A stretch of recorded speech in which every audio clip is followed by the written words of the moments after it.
C'est parti pour le point pédagogie avec vous Antoine. On va aborder aujourd'hui la stratégie à adopter pendant la période des résultats d'entreprise. Oui, effectivement. Alors, nous avons mis en place à la Litoro Academy du contenu pédagogique pour nos utilisateurs, notre communauté Itoro. Bon, aujourd'hui, nous rentrons dans les publications, la saison de publication de résultats d'entreprise. Ça intervient 4 fois dans l'année, étant donné que les entreprises cotées en bourse ont l'obligation de publier leurs résultats à chaque trimestre. Donc là, on va avoir les résultats du quatrième trimestre de l'année 2021, puisque les résultats en général sont publiés un mois après la fin du trimestre en question. Donc, c'est en général donc, au mois d'avril, au mois de juillet, au mois d'octobre et au mois de janvier. Et donc, qu'est-ce qu'il faut voir, qu'est-ce qui est important à retenir pendant ces publications de résultats?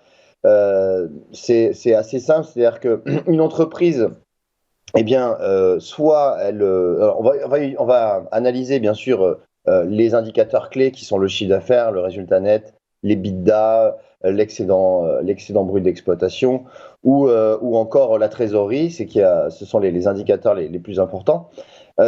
Ensuite, les analystes font le travail de jauger quel devrait être un bon chiffre d'affaires, un bon résultat net, etc.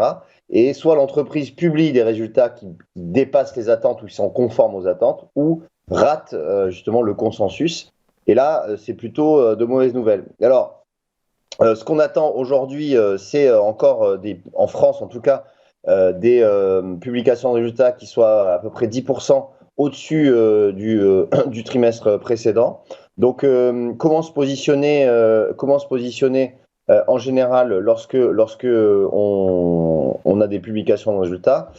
Déjà, il faut faire quand même très attention parce que, à moins d'avoir de l'inside et de connaître voilà, des informations privilégiées avant les publications, il faut toujours comment dire, être prudent avant ces publications, peut-être prendre une partie de ses bénéfices ou alléger ses positions avant ses publications, parce que si la publication est mauvaise, vous pouvez avoir des baisses assez sensibles. On l'a vu par exemple la semaine dernière avec Atos, qui a fait un profit warning et qui a baissé de plus de 18% dans la séance. Donc faire attention avant ces publications de résultats, bien les analyser et ensuite entrer sur des valeurs qui battent et qui dépassent largement les consensus des analystes. C'est quand même une période qui est très importante en bourse.